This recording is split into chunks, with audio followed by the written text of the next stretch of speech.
I have three things that I get involved in that dreams and goals call that I think are critical. And the first thing I talk about is what are the four things that all lenders need? 2-year work history, gross income, FICO score, and debt to income ratio. So I cover those four things and I go into that because it kind of highlights what we're trying to accomplish in that first dreams and goals call. The second thing that I make sure that I cover in every call is how do you buy a house? If I'm buying a house today and I got that big fat check, what am I bringing? What am I buying there? And it's really three things: down payment, fees, also known as cash to close, A, title, B, lender.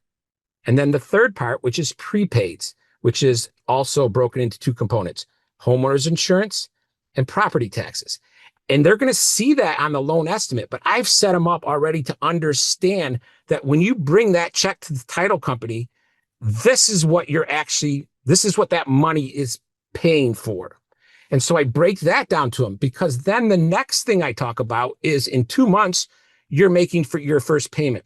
And when you make that $2,000 payment, what is that money doing? Where is that going? Well, the lender's taking three parts of that, depending on whether you put 20% down or not.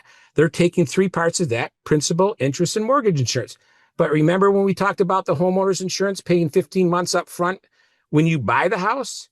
Well, now a portion of that's going into the escrow fund to, pay for the homeowner's insurance 1 year in advance, a year from today when you buy the house.